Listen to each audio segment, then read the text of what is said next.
Je suis connecté ici à Windows 8 en tant que Jérôme Dumont. Donc, vous voyez ici le nom de la session d'utilisateur que j'utilise actuellement. Je souhaite supprimer ce compte. En effet, Jérôme Dumont a copié tous ses fichiers sur un autre ordinateur et il ne souhaite plus utiliser ce poste-ci. Donc, je vais simplement supprimer le compte de Jérôme Dumont. Tout d'abord, je m'assure que Jérôme Dumont est bien déconnecté. Donc, je clique à cet endroit-ci et je vais choisir ici « Se déconnecter ».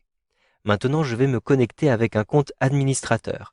Donc ici, je déplace ce volet et je retrouve le compte administrateur, par exemple, le compte de Albert Moreau. Un simple clic et je vais rentrer le mot de passe de Albert Moreau. J'appuie sur la touche Entrée. Maintenant, en tant qu'Albert Moreau, je vais pouvoir supprimer les comptes qui ne servent plus. Donc je clique ici sur le bureau. Je souhaite retrouver le panneau de configuration. Pour retrouver le panneau de configuration, je peux effectuer un clic droit sur le bureau, puis je choisis Personnaliser. À partir de cette fenêtre-ci, j'ai un lien tout en haut à gauche qui s'appelle Page d'accueil du panneau de configuration. Je clique dessus et je retrouve une rubrique tout en haut à droite qui s'appelle Compte et protection des utilisateurs. Je vais simplement cliquer sur ce lien-ci. J'ai maintenant accès à l'ensemble des comptes utilisateurs. Je clique sur Compte d'utilisateur. Vous le voyez, j'ai accès aux différents paramètres pour le compte Albert Moreau, mais je peux aussi gérer un autre compte. J'ai ici un petit panneau qui m'indique qu'il s'agit d'une option accessible uniquement pour les administrateurs. Mais vous le voyez, je suis effectivement un compte administrateur, donc je vais pouvoir modifier et gérer un autre compte. Je clique sur Gérer un autre compte. Vous le voyez, j'ai ici 4 comptes. J'ai d'ailleurs un compte invité que je ne souhaite plus utiliser non plus. Je sélectionne le compte invité et je choisis Désactiver le compte invité. Vous le voyez, j'ai simplement désactivé ce compte invité. Je souhaite maintenant supprimer aussi le compte de Jérôme Dumont. Donc je sélectionne ici Jérôme Dumont et je choisis ici Supprimer le compte. J'ai la possibilité de supprimer tout de suite ces fichiers pour gagner de l'espace disque. Je peux momentanément conserver les fichiers si je le souhaite. Pour l'instant, je vais les conserver. Donc je clique sur Conserver les fichiers. Puis je vais bien choisir de supprimer le compte. Je clique ici sur Supprimer le compte.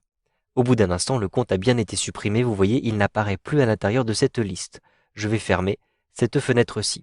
Si maintenant, je retrouve la liste des comptes, donc je retrouve le menu démarrer, je positionne le curseur de la souris tout en bas à gauche sur la page d'accueil et je retrouve l'avatar de Albert Moreau.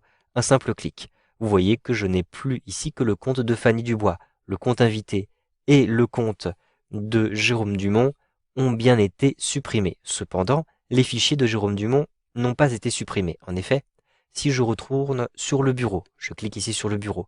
Ensuite, je vais retrouver le dossier Explorateur Windows. À l'intérieur de mon ordinateur, j'ai un disque dur local. Je double-clique sur le disque local. Et j'ai plusieurs utilisateurs. Je double-clique sur Utilisateur. Ici, effectivement, je vais retrouver les différents comptes, donc Albert Moreau, Fanny et Invité. Je vais maintenant fermer cette fenêtre-ci. J'ai, vous le voyez, un dossier qui s'appelle Mon PC. Je double-clique dessus à l'intérieur de ce dossier. Vous le voyez, je retrouve ici le compte de Jérôme. Donc, en réalité, le compte de Jérôme a été déplacé et copié sur mon bureau en tant qu'administrateur et il ne se trouve plus à l'intérieur du dossier des utilisateurs. Si je double-clique ici sur le dossier de Jérôme, je vais retrouver les différents fichiers qu'il avait sauvegardés. Je pourrais ainsi lui transmettre, par exemple, sur une clé USB et il pourra ainsi récupérer rapidement ces fichiers. Une fois que Jérôme a récupéré tous ces fichiers, je ne souhaite pas conserver tous les fichiers puisqu'ils occupent de l'espace, donc je vais fermer ici cette fenêtre.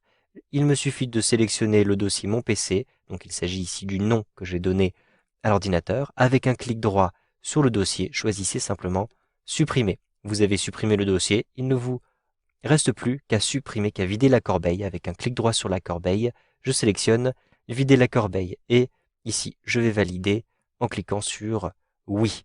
L'ensemble des dossiers de Jérôme Dumont ont bien été supprimés. Vous savez donc maintenant comment supprimer un compte utilisateur de l'ordinateur avec Windows 8.